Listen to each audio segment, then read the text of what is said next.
This is the Bolder Than Most podcast, where we talk with those making bold moves in business, real estate, and life. I'm your host, Trey Jacobs. Thank you for being here. Let's jump right in.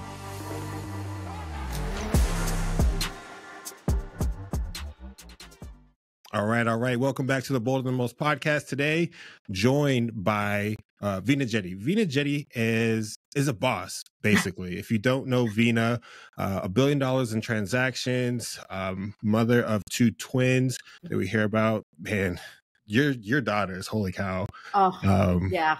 Holy cow is the right sentiment. Right. They are hilarious. Oh my God. I don't think I've ever heard like a not hilarious story about your twin daughters. So what's it like being their mom? Oh my gosh, it's the best thing I've ever done. It's the hardest thing I've ever done. Yeah. But it's like so rewarding. And they make me a better person because they like just force me to be better all the time. Right. And they're 4? 4.5. Yeah. 4.5. 5 this year. Man, I have an 8-year-old and I have a 1-year-old, and I'm just like, I don't want him to grow up, but I want him to turn 2 because like baby daycare is freaking expensive. Yes, it is. It's like I'm putting that kid through private school right now. Yes.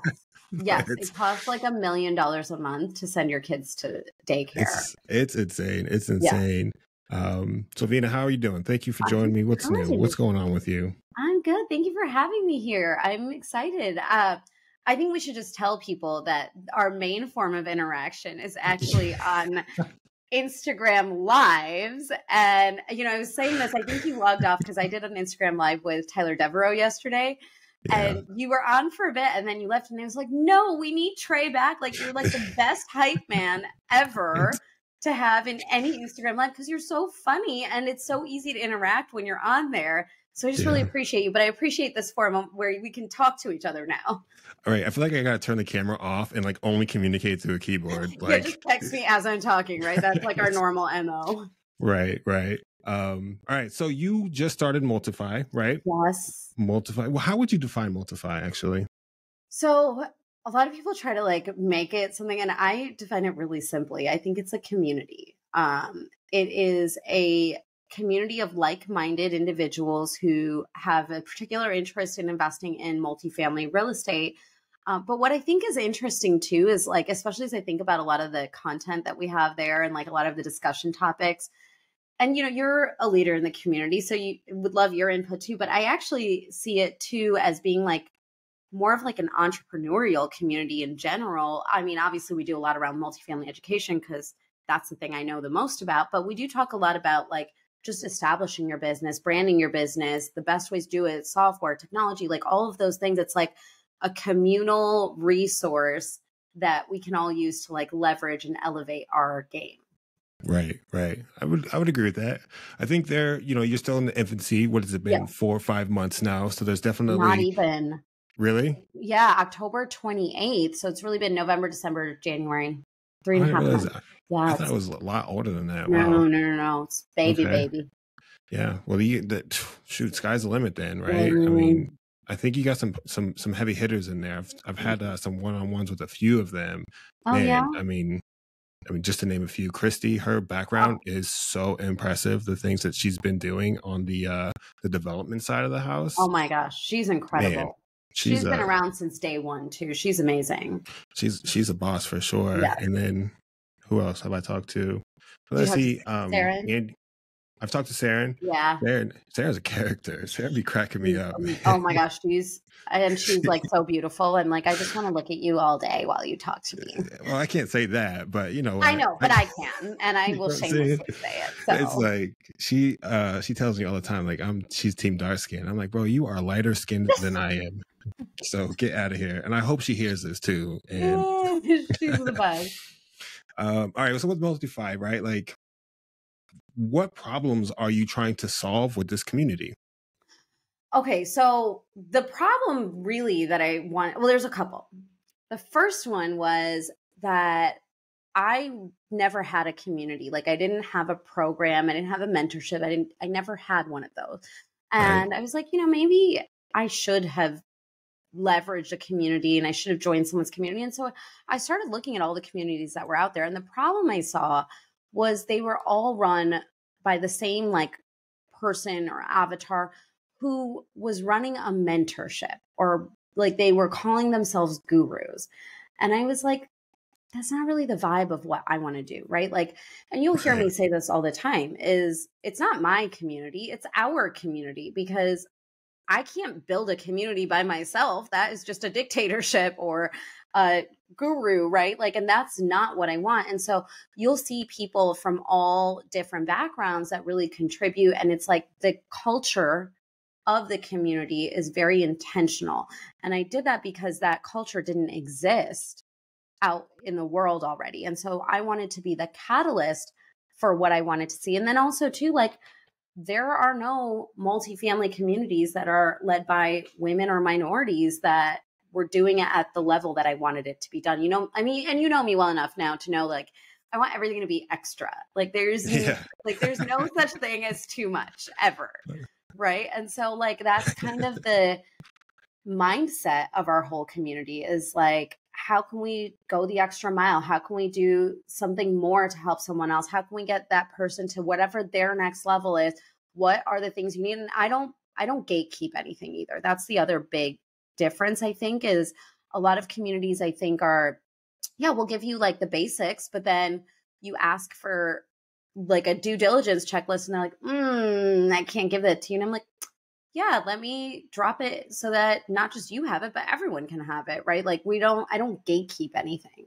Right, right. What do you think the best way for somebody in your community to take advantage of the community and the general knowledge that is amassed there, right? So I think the first thing is like showing up to calls, showing up to events. Like we do a lot of events, we do a lot of meetups. Showing up to those things. And also too, we're refining the process of disseminating information to people in the community. And like, we've gotten better over the last few months, but we're continuing to iterate on that. And it's only going to continue to improve. So one is showing up, building connections that you take offline. The other thing that I've noticed is a lot of people will want me to be the one that responds to them because they think I have a singular answer for them. And like on some things, it's going to be true, right? Like if they're like, hey, how do I calculate NOI? If they ask you or they ask me, the answer is the same, right? But what a lot of people will do is they'll say, hey, I'm getting stuck because I think I want to use the word starfish on my LLC fund name, right? And what do you think of it? And I try to refrain from answering those questions behind closed doors, because what I've realized is, one, I don't know all the answers to those kinds of questions because it's subjective to whoever your investor avatar is. And secondly, I want the community members to practice answering these questions in a safe space so that you know these answers. You just maybe are waiting for me to do it. So like I intentionally wait to answer questions because I want other people to chime in first, because that's how I think you really build the culture of the community. And I also think that like crowdsourcing a lot of information is way better than getting just my opinion on it. 100% agree. I think for me personally, like for your example there, right, using the name starfish, I'd be like, maybe don't do that. But there's like this thin line between being mean and being honest, right? And I struggle with that sometimes, like accurately communicating. Yeah, that's really hard, you know? Even I can't imagine you struggling with this because you're so approachable. And on the phone, if we're talking face to face like this, absolutely. Like but like writing that down in a comment, so that, because you lose all context, right? Like I can tell you right here, like, hey, that's maybe not the best idea, but if I type that, it's going to be like, Trey thinks you're dumb. It's all in the presentation, right? Like, so you could be like, why would anybody name an entity Starfish Funds? This is the stupidest name anyone's thought of. Right. Not a kind way, right? But you could say, look, I love that you're iterating. I don't love this name. Here's why I don't love it. Here's what I think could be better, or here's how I would think of it. Or have you considered, a lot of times just asking questions like, hey, who's your investor avatar?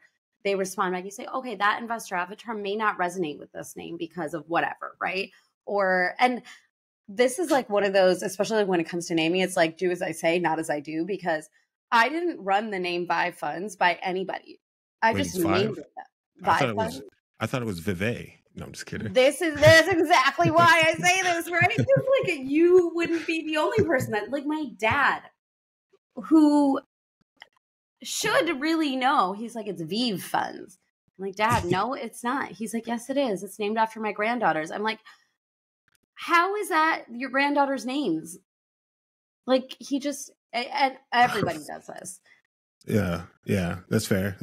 But at least you know how to spell it. With my LLC, it's a family name, so I'm not going to change it. It's Paige, right? Paige. So I honestly think I'm going to have to go buy Paige, Page, the other domain, and redirect it, because as I continue to grow and I say the name, I don't want people going to the wrong site, right? So same thing, but different.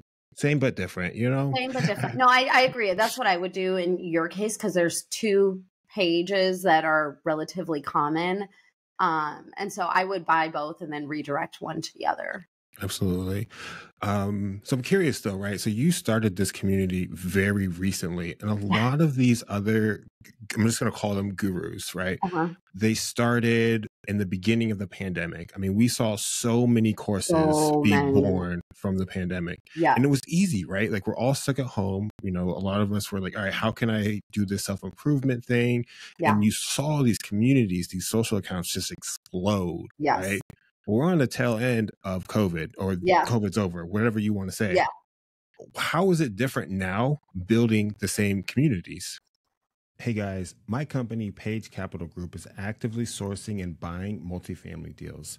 If you're looking to put your money to work, gain some tax efficiencies, and grow your portfolio while we do all the heavy lifting, go to pagecapitalgroup.com/invest. That's Paige, Paige, capitalgroup.com/invest, and someone from our team will reach out. Now, back to the show. I think it's better, actually, a little bit. Really? Yeah. And the reason why is because I don't make my money from Multify. Like that is not where the vast majority of my income comes from, right? Like for me, Multify really was representative of the impact that I wanted to have. And the challenge I ran into is because I did a lot of education for free for a whole year. All I did was just free education. And I did it because I wanted to impact people. What ended up happening that became very frustrating for me is I would have people who would join every call every single time. And I'd be like, hey, what are you doing that you implemented any of this? And be like, oh, no, I'm just forever learning. I'm in analysis paralysis. And it became frustrating for me because this is like a labor of love for me, right? Like I am just sitting here for hours every week, answering questions, pouring into other people. And then to have that time gone and then nobody has acted on it felt very, it was hard for me to continue justifying why I was doing it. And that's where I had a lot of people who do have communities or gurus or whatever that are friends of mine, right? Or acquaintances of mine. They were like, no, this is what the paywall is for. It gets people who are not serious out, because once someone makes the investment, they're invested in you, in the community, in their success, their personal development. And so now I feel like, one, I'm not lost in the noise of all these like new people that are popping on. Two, I've built the credibility and reputation of transacting on assets. Like the problem is a lot of people run these mentorship programs and I'm like, you haven't even exited a deal yet. How could you possibly be like, sure, you could teach someone one step behind you, but like, what about the people that are way ahead of you or that need help with a disposition? How can you help them? Yeah.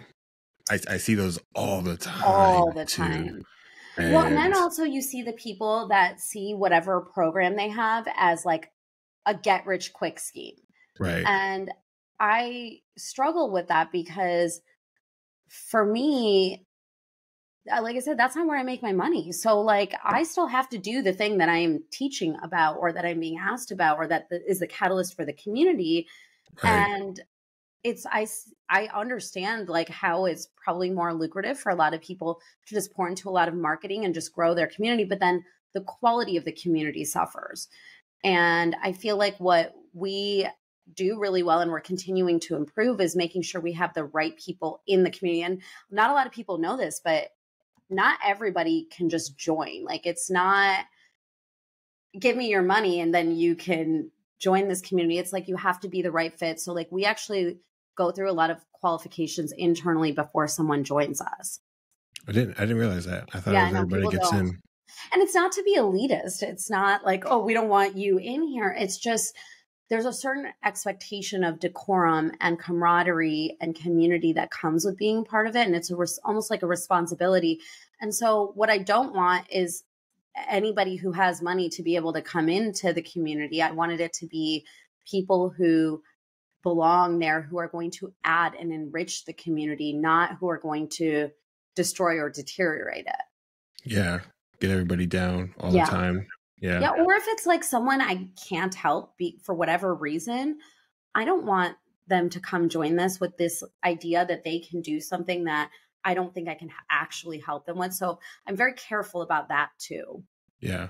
So with that, right, like helping somebody, we kind of DM'd about this a little bit, but like goals within the community. Yes. You brought up personal growth and I brought up, record of acquisitions and things of the likes, right? How are you juggling those two goals? Like which one leads, or do they take turns leading? Yeah. So I really appreciated you bringing that up because I think you really verbalized in a question something that had been kind of melting around in my mind a little bit, and you verbalized it into a question that I could then take back to the team and say, hey guys, this is the question I'm trying to answer. Because I would ask these questions that would kind of dance around it, but it wasn't like on the nose like what you did. So I really appreciated that you brought that to me, which also, by the way, I think is what makes this community powerful, right? Is like everybody is free to express ideas and opinions and thoughts. And I really do take them to heart, and I really do try to implement them and get them moving so that it can be better. Because if it's for the good of the community, why wouldn't I listen to somebody in it? Right. Right. And so as far as KPI goes, so a lot of, because it's so young, it's hard to have any kind of transactional data. Right.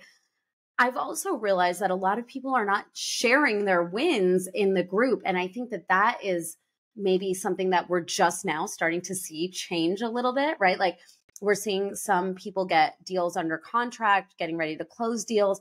But for example, like I didn't know that Lena had closed a 72 unit asset until I saw her in person and she said it to me. It's like, why wouldn't you tell me this so we could celebrate you? She's like, I don't know. I just didn't. And I was like, this is crazy. Like, this is amazing. Right. And then like you have someone, right. And then you have like Dana and Adam who at Masterclass, they bought 55 units from someone else that was in the room there. And I was like, you didn't tell me this either. Like, I didn't know until 3 weeks ago that this happened. So it's not so much that progress isn't being made. It's like, it's not being celebrated or shared. And I think that introspectively, right, that means that I haven't done a good job setting a culture of celebrating wins. We've set a culture of winning, but not celebrating those wins, celebrating those small victories and milestones. We've done a really great job with supporting each other, but not saying, hey, look at this amazing thing I did. And so that's something I'm actively starting to work on too, of how to change that and how to kind of get more of that data that we've been missing. I mean, protecting the morale and keeping it up is huge within any community. Agreed. So I want to cheer people on too. Hopefully they cheer me on soon. Right. That is the tone of the community. I would expect nothing less.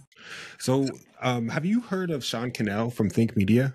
No. Should I have? So he does like YouTube courses. I like him. A lot of really good stuff. But it's actually the first time I was introduced to Jen Gottlieb, who was on your Oh yeah, she's amazing. Yeah, so she was on his podcast and I listened to it and was like, she's not bad. Pretty good. She's so good. I love her. I do. Between you and her, man, I probably could do my own makeup. It's crazy. She did tell me I have to join her live in the morning and she'll like teach me all of her ways too. So yeah, I'm just totally kidding, by the way, but there's no helping this. I'm a lost cause. I told you it's all smoke and mirrors. Right. Smoky, what is it called? Smoky? Smoky eye. There we go. Nice smoky eye. But he has this concept of building super fans, right? Like you need 1,000 super fans. Is he the 1,000 super fans guy? I think he Or is. Thousand Sands. Okay, I know who Well, he is. Yeah, yeah. okay, he's a standard white guy, Yeah. you know, easy to look at, Yeah. very well spoken. But yeah, Mhm. 1,000 super fans, that's all you need. I Yeah. mean, honestly, I'm taking that concept to heart, right? Like Yeah. for my multifamily business, if I can find 1,000 super fans who were willing to invest, I'm good, Yeah. right? I'm going to be where you're at in no time. But I'm curious, like, how are you thinking about those super fans, both in the Multify community and in your business with Vive Funds? You know, these are hard questions. No one's asked me these before, Trey. I should have I'm sorry. expected nothing less from you. Okay, so what I'll say is I don't think of it in terms of building like fans or super fans, which I don't know, maybe I'm weird. I don't know. But I've never really thought of it. Like I know this concept exists. I can't tell you why I never thought it should apply to me, but I have never thought that because like what I really go out and do now, and like this is what I'm really excited about getting to the level of success that I'm at is I get to just say no to working with people that I don't like working with. Like if I don't Right. want to be around you, I'm just like, no, I don't want to. And they're like, oh, Yeah. I'm like, I just don't want to. Thank you, but no. And so for me, I think it's more about finding people who approach just life, not even business, but like life with the same moral and ethical code that I approach life with. And like one thing that you'll see about me consistently, no matter where you see me, how you see me, is I always look for an opportunity to help somebody else, right? Like whatever that might be. And like, of course, I'm in a lot of real estate rooms. So I have a lot to offer people that are just starting out. So it's easier maybe for me, but I do this in every aspect of my life. If I see an opportunity to like hold a door open for somebody, I'm going to do that, right? If I see an opportunity to pay for someone's coffee, I'm going to do that. And I try to take opportunities for these like little things because I think that that contributes to like your general mindset, the ethos of who you are, your character, your moral compass. And Right. so, and a lot of people don't know this about me, but when I'm in rooms, like when I'm at conferences or when I'm speaking to people or I'm like in a group or meetup or whatever, I am always acutely aware of someone who is helping someone else. So a lot of times I'm in situations where people want to talk to me or they want to like connect with me, which I appreciate and I love that. Like I love that about what I do. I get to do that. But more than that, I'm not looking for how they can serve me. I'm looking for how are you serving the people around me and how do you treat and serve the people that can do nothing for you or that you think can do nothing for you. And to me, that is like the biggest test of integrity and who you are as a person. And I think a lot of people really miss that mark. I see it even within the Multify community, right? Like I see people that only want to talk to people that they think are important or have like some kind of status. When I see that, even if they're in Multify, I put a wall up around me because like it's not the people I want to be around. I want to be Right. around the people like you and Saren who independently got on a call with each other to help each other. I've seen you post a million times like, hey, I can help you with this. Or someone has a question about like, was it about tech or about a website? Like Yeah. building a Yeah. website, right? And you were like, oh, I can help you with that. Cause I'm there. I'm like, I don't know how to build a website. Here's the AI tools that I've tried, but my website was built by a professional team. I didn't build it. Right. And instead, here's someone like you who's like, hey, I don't know you. You had come into the community like a week before that. And you were like, hey, I can help. And to me, that's leading with value. You're the type of person I want to be around, right? Like, that's why when you're like, oh, I have a podcast. I'm like, hello, I like to be on podcasts. Why didn't you ask me to do your podcast, right? That's very true. That happens. So yeah, that's what happened. But it's Yeah. because I want to deepen my relationship with you. So I want to be on your podcast. I want to serve your community because I want to help you grow. And I want to do that because I've seen you show up in such an authentic way to help someone else that you don't know if they could do anything for you and you still showed up to help that person. That to me is like the mark of character. Yeah. I kind of do that a little bit too much, man. I'm building websites for one person in the community. I'm helping Sarah with her website, right? Yeah. But man, I got to protect my time a little bit better because I do so You much should for just host others. it. You should do this on a Zoom. Anytime I someone in should. the community I tells should. me this, I'm like, one to many. Put a Zoom As on the quickly as calendar. possible. Yeah, email us. Give us 3 topic ideas, or if you want to do a mini series on something you're really good at, like building websites, You can just host a workshop and then you could have everyone do it at the same time. Yeah. Well, And the it thing lives is, forever.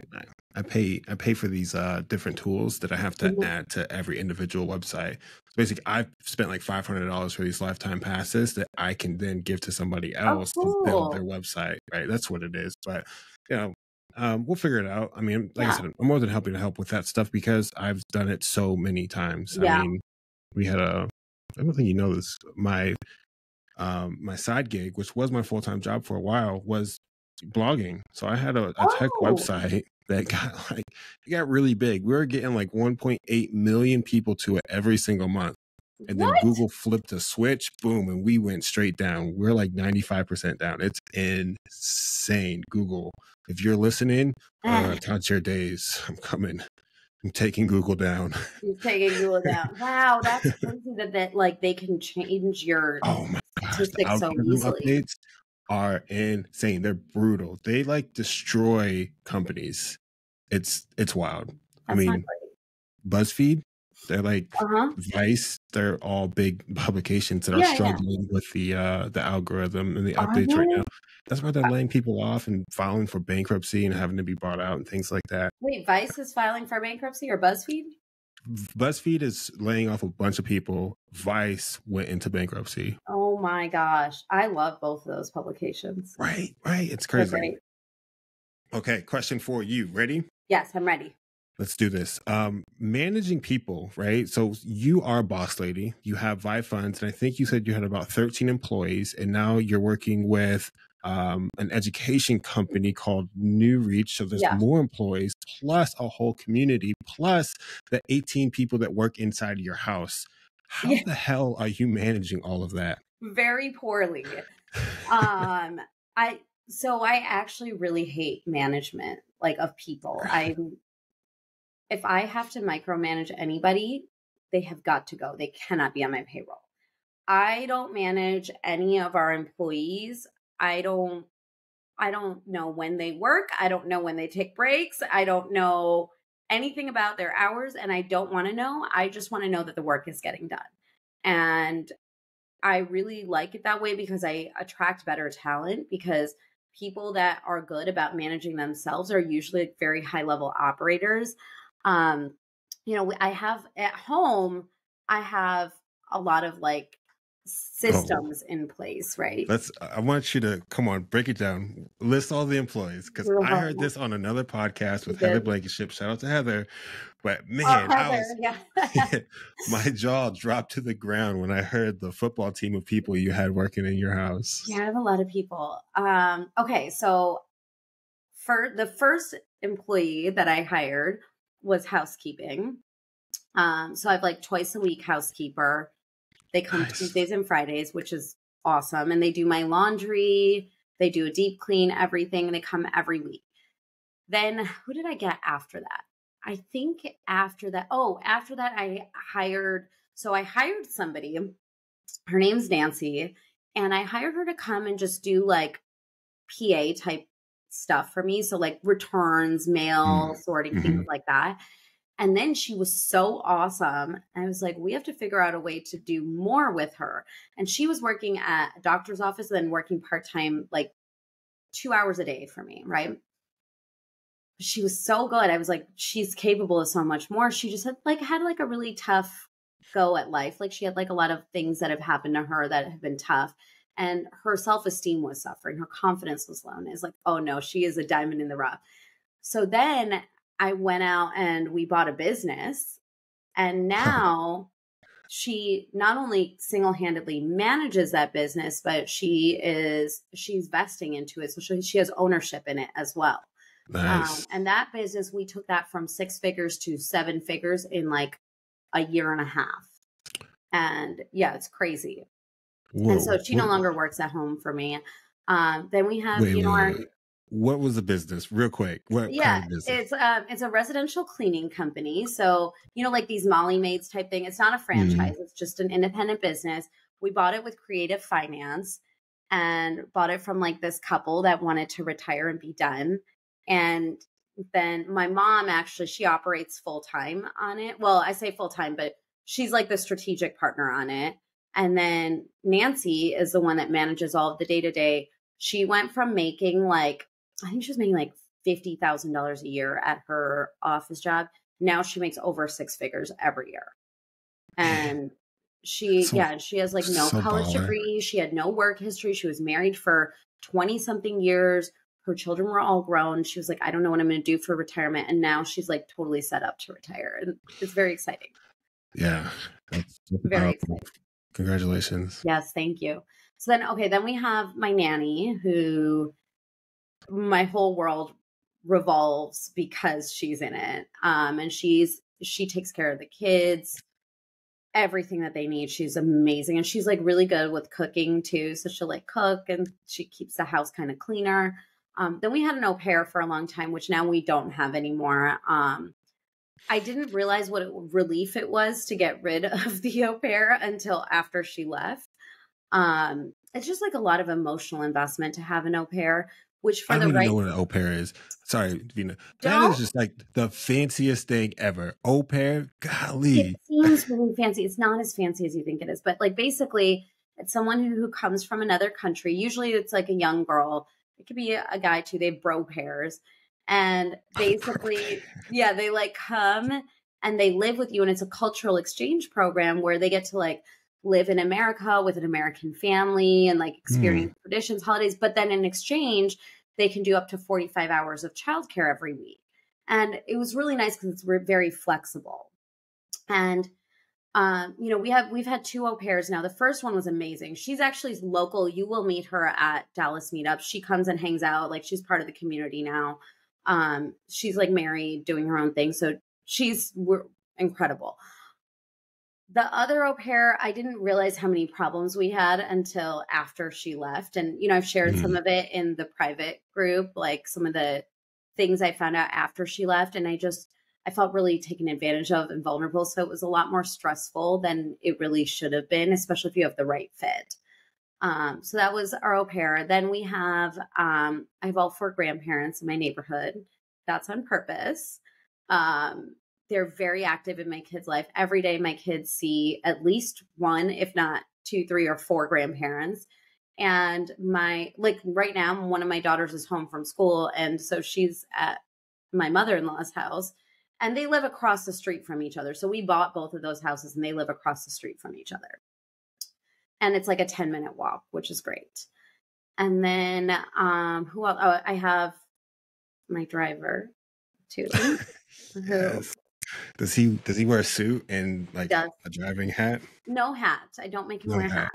Okay. But I do ask them to dress like professionally.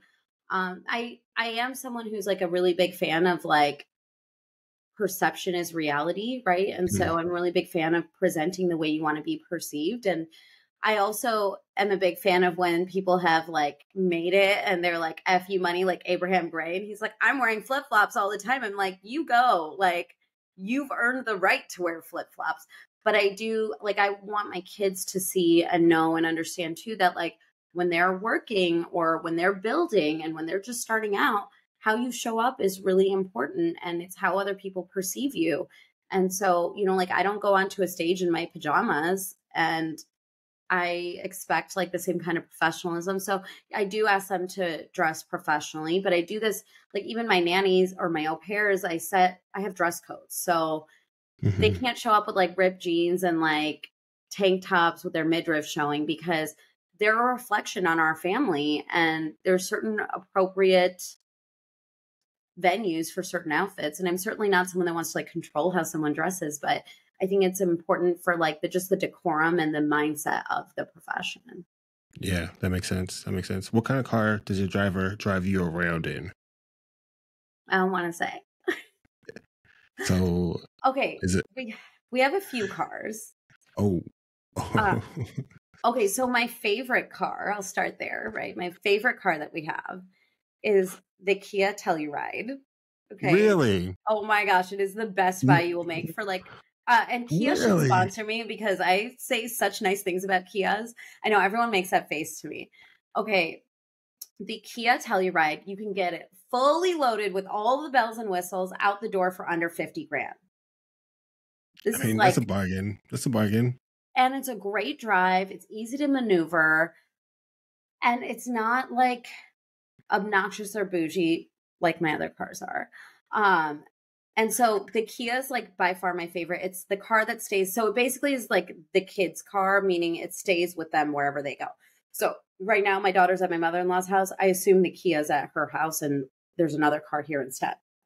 So we all kind of like move cars around the family too.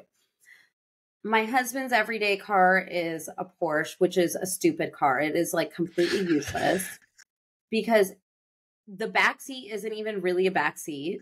Right.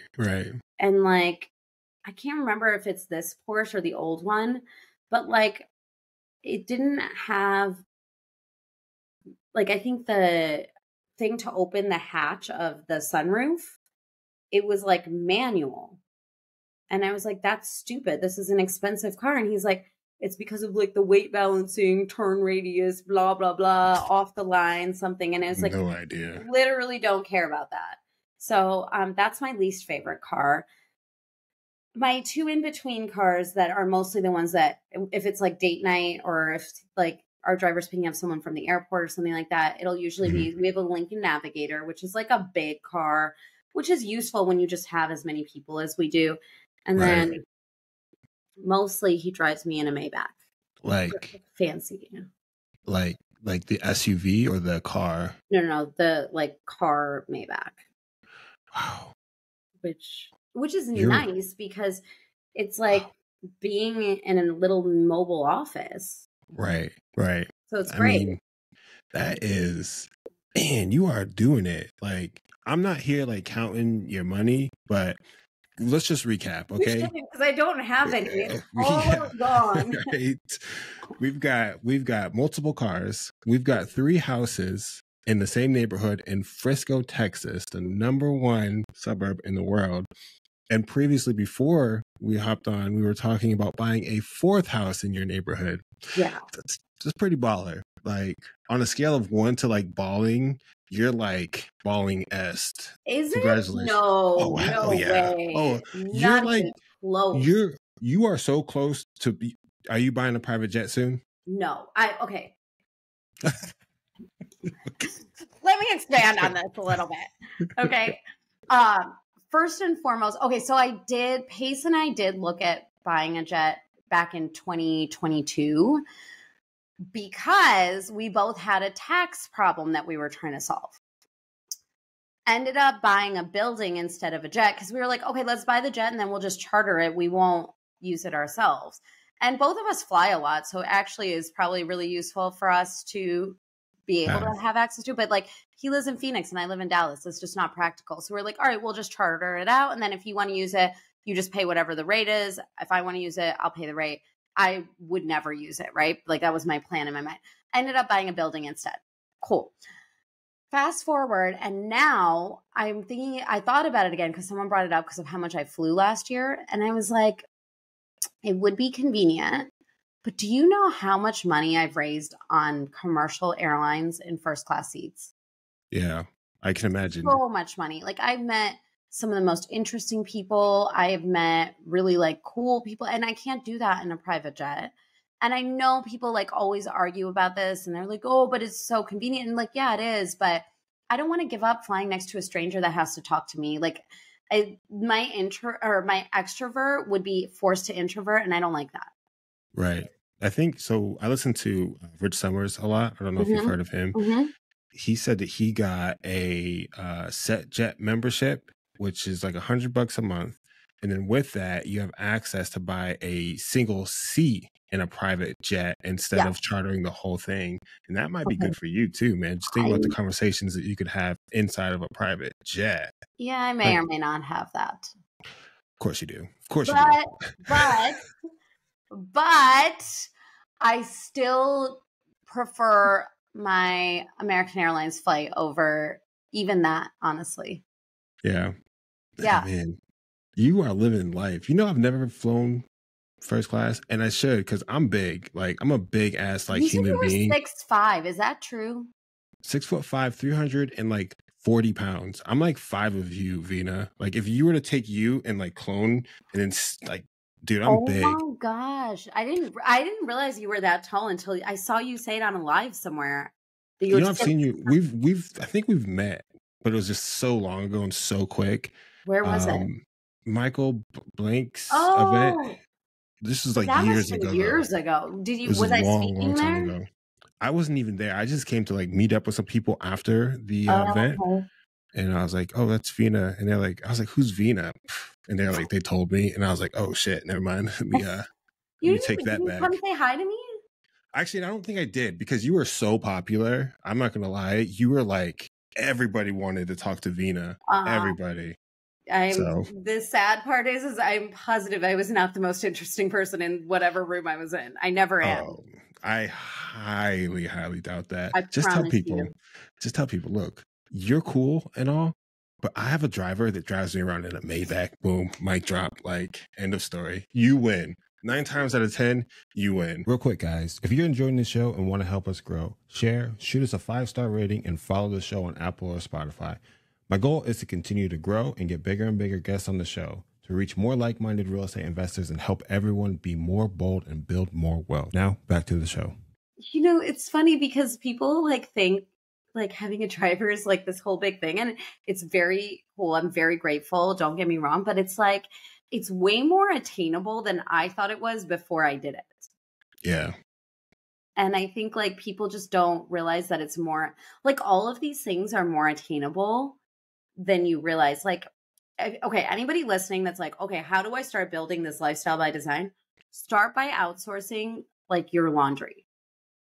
Okay. There's an app called Sudshare. Oh no, it's called something else now. It's called Poplin now. I think it got bought. But if you Hopland. look up Sudshare, Okay. you'll find it. And it's basically you put your laundry out on your porch, and then it's like kind of Uber for laundry. Like someone will come and pick it up, and you set all your preferences. They'll wash, dry, and fold your laundry, drop it back off within 24 hours. You can give them hangers if you want it hung up. And it's like, I don't know what the pricing is now, but it used to be like $1 a pound with a 25-pound minimum. So bad. So easy to buy back a few Yeah. hours of your time. Very interesting. I have to look into that. Yeah, But then I can't put like my drawers in there because that's weird. I do. But I don't care. mine got holes in them, so it's a little different. No, I I'm have just no kidding. shame. Guys, this is what it's like being on an Instagram live with his like Greek chorus. It's like, filter. Okay. It's amazing. I'm here for All this, right. Gray. Straight my tie. Okay, so I want to talk about the $1 billion in transactions. Mm. And this is probably a whole extra podcast interview Yeah. because but I do want to speak through the evolution of Veena as the deals got bigger and bigger, right? The Yes. mindset, how you thought, the overall grit, right? Like, Wow. Okay. So my very first deal I bought a single family condo. It was $525,000 and wow. we lived in it. That was like the first place my husband and I bought together. We lived in it. He came into our relationship with another property in Pittsburgh, and that was like he bought it for like $90,000 or $80,000. Like it was very small, and Pittsburgh's not a very expensive city. Right. The first investment property I bought that we didn't live in was I bought it for $255,000. It's a condo in in Georgetown in DC. Okay. I still own it to this day. I say Greektown, but that's like a blast from the past because I lived right next to Greektown in college. So I'm like, oh, Greektown, fond memories. But no, this was in Georgetown, DC. So that was like the first couple of investment properties I really had. Then I started buying more single family homes, and there was a week where I put like 5 houses under contract. And those probably were total maybe like $1.5 million, 1.2. So this was years ago. And this was Hated it. wholesaling or? Some of them I bought from a wholesaler. Some of them I bought on market. Some of them, a contractor who ended up being super shady, by the way, tried to bring me those to sell me those, and I ended up buying them. But when I did that, I was like, wait, all of this is really hard to get to scale. So that's when I discovered the power of multifamily, and I moved into multifamily investment. And, the first deal I bought on the multifamily side was actually still a bigger deal. I had partners, so I felt like way more safe than I probably should have, quite frankly, looking back on it. But that's the power of having partners, right? Having a good partnership. And so that was 15.9 million at the time. We ended up selling it for 24.5 million 3 years later. Yeah, man. Yeah, that was like a awesome deal, but it was hard because I was like raising money on it and no one wanted to invest with me. I was doing it all wrong. I didn't know what I didn't know. I had no idea how to communicate the value, the risk, what the investment was, why it was a good idea. And everyone was like, okay, come back to me on your second deal or your third deal, right? Yeah. And then, that was like almost 16 million. And then we What year was that? What is this? 2024, almost 10. Yeah, almost 10 years ago. Your first deal was 10 years ago. Wow, yeah. You're an OG in the game. Wow. Yeah, I'm an old lady, and so I've been in here for a minute. I didn't say that. You said that. I mean, but let's call a spade a spade. Aging is a privilege, right? A lot of people don't get to do it, so I'm not mad about it. That's a bar. So then I started buying I remember I did my first $35 million asset. That was in 2019. And I was like, what are we doing? This is crazy. And then in 2019, we also before we did that, we did a $52 million asset, which felt really crazy. All of them felt crazy in the moment. And then we so then in 2020, we bought an $80 million asset in the middle of COVID. And I was like, yeah, okay, this seems like a good idea. It was a great idea in retrospect because we sold it 18 months later for $30 million in profit. We sold it for 110. And that's the best return we've ever made on a deal. And then, we were like, if we could do 80 million, why shouldn't we buy $100 million deal? And so I bought my first $100 million deal in 2022. And, we've bought and sold $100 million. $100 million deals. Yeah, it's crazy.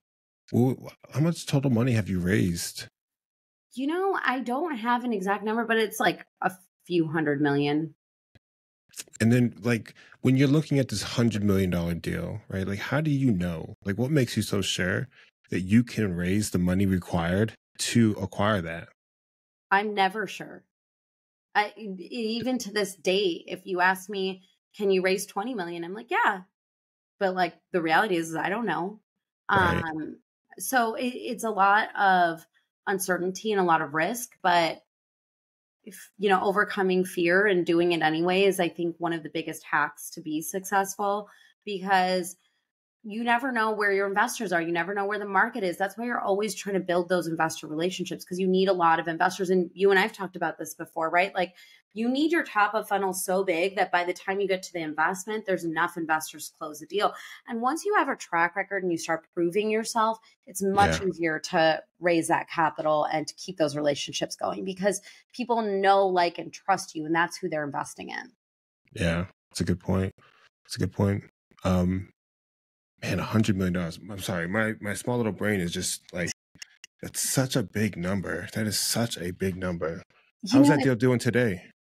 So we have a couple of $100 million plus deals. One we exited, the other two. So one of them is actually my redheaded stepchild of my portfolio. It's the only asset that is so hard to manage.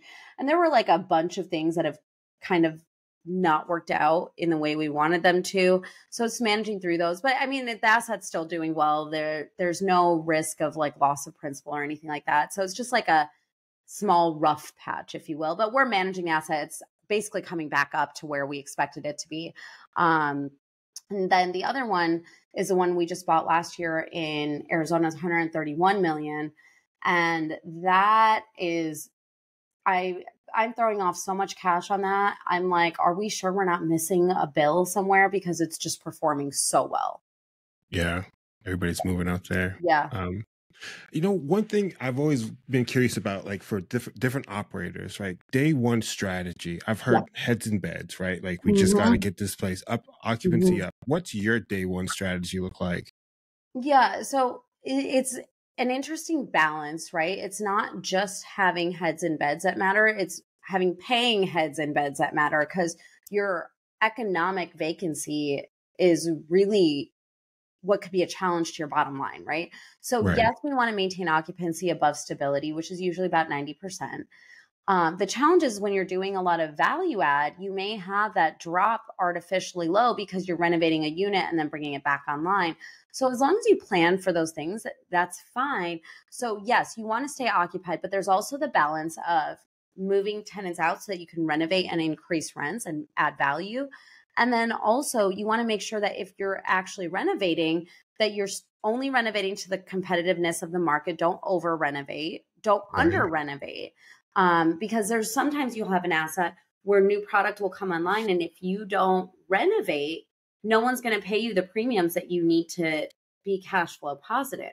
So it's like kind of finding that balance between all of them. But yes, heads and beds is definitely something you definitely want to be mindful of. But paying heads and beds, I feel like we have to add that disclaimer in there.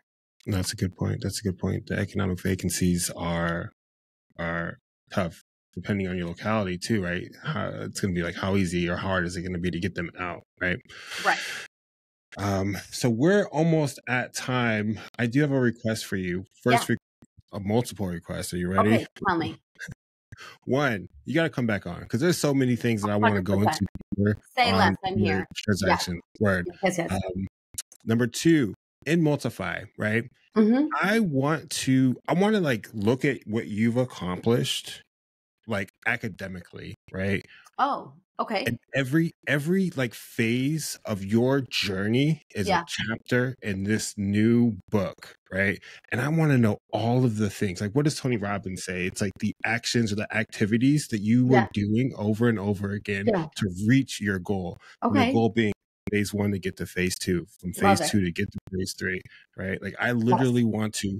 It's not very often that you come across people who have transacted on as much real estate as you Mm-hmm. have, and I just want to know all the things. Yes. So that I'm is in. request number.